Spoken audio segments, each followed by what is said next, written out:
Ish, lonig mga guys! For today's video, samahan nyo naman kami para sa first time ni Bebe Zia. First time magmamall yarn! Oh siya anak, i-take over mo na rin ang ating vlog.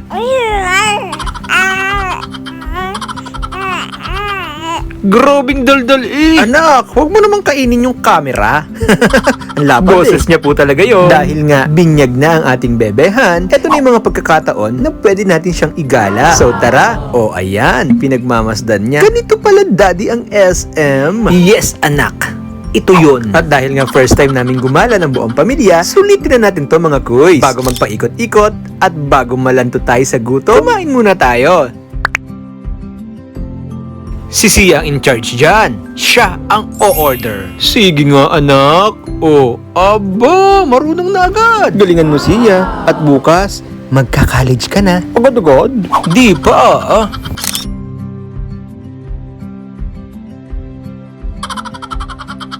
Abay anak, tayo maglalayas at hindi matutulog din sa SM. Kakain na kami mga kuys. Maya-maya lang, ililibot natin ang ating bebehan para naman ma-experience niya at bawasan natin ng kauntian ang kanyang mga pakimkim. Para naman, hindi lang si mami at dati ang nakinabang. Siyempre, ang mga pakimkim, para talaga yan sa ating anak. Ibili natin siya ng ilang mga damit, medyas, sapatos, at kung ano pa yung mapupusuan niya. Tingnan nga natin kung magtuturo. Look!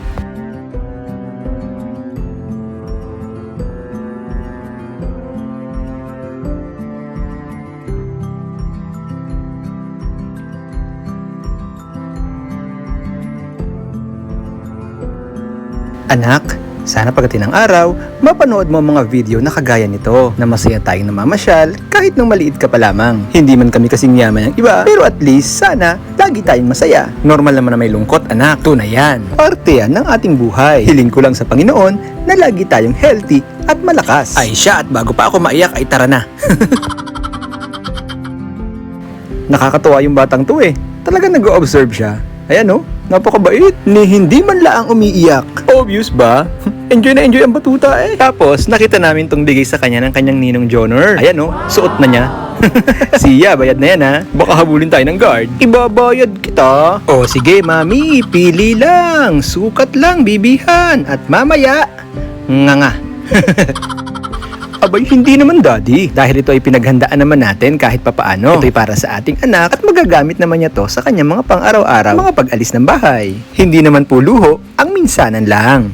Kaya, enjoy lang. Balik natin ito anak, sa November, December na Baka mawili. Ay, wag naman linggo-linggo at walang isusuporta ang iyong daddy. Ayan, yung mami mo meron. Ako'y dakilang, yayo. Certified, taga-alaga, babysitter, taong bahay, tindero.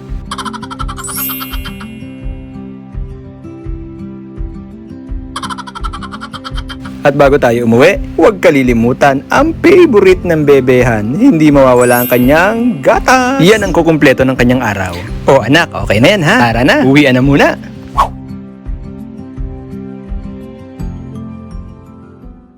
Lord, hindi lagi masaya ang buhay pamilya at may asawa. Pero sana po, sa mga oras na we're shaking, let your wisdom be upon us. Always guide and bless us po, especially my wife and my daughter. Yun!